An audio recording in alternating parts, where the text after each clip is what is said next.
आज हमारा टॉपिक है अपवर्तन का कारण, reason of refraction. Reason of refraction यानी जो प्रकाश का अपवर्तन है, इसके पीछे क्या कारण है, कैसे प्रकाश का अपवर्तन होता है, हम ये समझेंगे। तो देखिए, हम जानते हैं कि जो प्रकाश की चाल होती है, स्पीड होती है,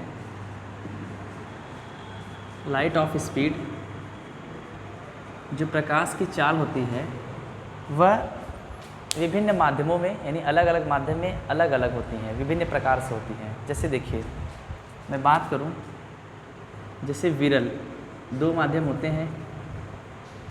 आइए यहाँ देखिए, एक में कहूँ विरल और एक होता है सघन। विरल और सघन दोनों समझिए। विरल का मतलब जिनके कण जो होते हैं दूर दूर होते हैं, और सघन का मतलब जिनके कण पास पास होते हैं। तो जो प्रकाश की जो चाल होती है, प्रकाश की चाल स्पीड जो होती है, विभिन्न माध्यमों में अलग अलग प्रकार से होती है।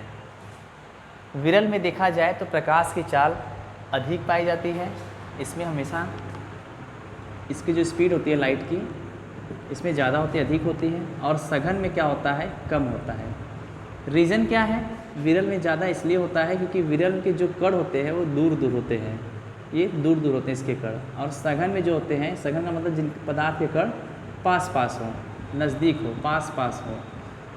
तो जिनके कण दूर दूर होंगे वहाँ पे प्रकाश की चाल अधिक होगी, जिनके कण पास पास होंगे वहाँ पे प्रकाश की चाल कम होगी। जैसे हमें समझना अपने दैनिक जीवन में, रेगुलर की लाइफ में, यदि किसी हम भीड़ में दौड़ेंगे तो वहाँ पे हमारी स्पीड थोड़ी कम होगी, काफ़ी जहाँ पे भीड़ हो, और जहाँ पे भीड़ कम होता है वहाँ पे हम अच्छे से दौड़ पाते हैं। तो ऐसे प्रकाश भी है, जहाँ पे विरल होता है वहाँ प्रकाश की चाल अधिक होती है, जहाँ पे सघन होता है वहाँ प्रकाश की चाल कम होती है। अब आइए देखिए, अपवर्तन में मैं एक एग्जांपल ले लेता हूँ। जैसे विरल में मैं ले लूँ यहाँ पे वायु, और सघन में मैं ले लूँ कांच। इन दोनों में यदि मैं कंपेयर करूँ तो आप समझ सकते हैं कि वायु में प्रकाश की चाल अधिक होगी क्योंकि इसके कण दूर दूर होते हैं, और कांच में प्रकाश की चाल थोड़ी इसकी कम होगी क्योंकि इसके कण इन दोनों की अपेक्षा, क्योंकि इसके कण जो होते हैं पास पास होते हैं। और अब ऊपर मैं यहाँ पे ले लूँ वायु और नीचे ले लूँ मैं कांच। दो माध्यम मैंने बना लिया, बीच में मैंने एक अभिलंब लिया है। जब प्रकाश की किरण इसमें आएगी तो इसकी स्पीड थोड़ी अधिक होगी क्योंकि ये वायु में है। और जैसे ही प्रकाश की चाल जो ये जो आ रही है प्रकाश की किरण, कांच में जैसे ही आएगी अभिलंब की ओर झुक जाती है, क्योंकि हम नियम जानते हैं कि विरल से सघन में जाती है तो अभिलंब की ओर झुकती है। तो कहने का मतलब यह है कि ये अभिलंब की ओर क्यों झुकी, तो अभिलंब की ओर झुक गई तो यानी अपवर्तन हो गया। तो अपवर्तन क्यों हुआ, तो सबसे मेन कारण है प्रकाश की चाल में बदलाव हो गया, क्योंकि पहला जो माध्यम था वायु था, तो यहाँ पे प्रकाश की चाल अधिक स्पीड से आती है, जिसका मान कितना होता है 3 × 10⁸ मीटर प्रति सेकेंड।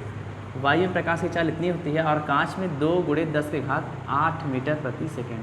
तो यहाँ पे स्पीड ज़्यादा थी पहले माध्यम में, जैसे ही दूसरे माध्यम में प्रवेश की तो स्पीड इसकी कम हो गई, और जब स्पीड कम हो गई तो ये अपने मार्ग से विचलित हो गया, यानी इसको ऐसे जाना चाहिए था लेकिन ऐसे न जाके घूम गई। यानी स्पीड कम होने से, चाल कम होने से इसके मार्ग में परिवर्तन हो गया। किसके, प्रकाश की चाल के मार्ग, यानी इसकी जो चाल है बदल गई।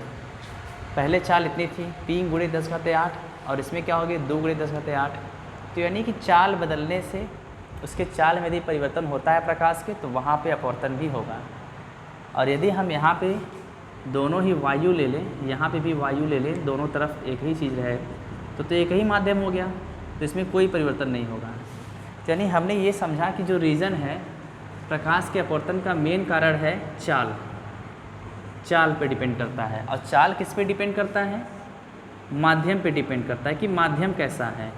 यदि हमारा माध्यम विरल होगा तो वहाँ पे प्रकाश की चाल अधिक पाई जाएगी, और यदि हमारा माध्यम सघन होगा तो वहाँ पे प्रकाश की चाल कम पाई जाएगी। और जब प्रकाश क्या होती है, एक माध्यम से दूसरे माध्यम में जाती है, तो उस प्रकाश की जो स्पीड होती है, चाल जो होती है, कम से ज़्यादा, जैसे कम से ज़्यादा का मतलब अब कांच को ऊपर कर दे और वायु को नीचे कर दे, उल्टा कर दे, तो कम से ज़्यादा या ज़्यादा से कम। तो स्पीड में जो कमी होती है, परिवर्तन होती है, जो चेंजिंग पाई जाती है, जिसके कारण उस प्रकाश की किरण की जो मार्ग होती है बदल जाती है, और जिसे हम क्या कहते हैं प्रकाश का अपवर्तन। यानी हमने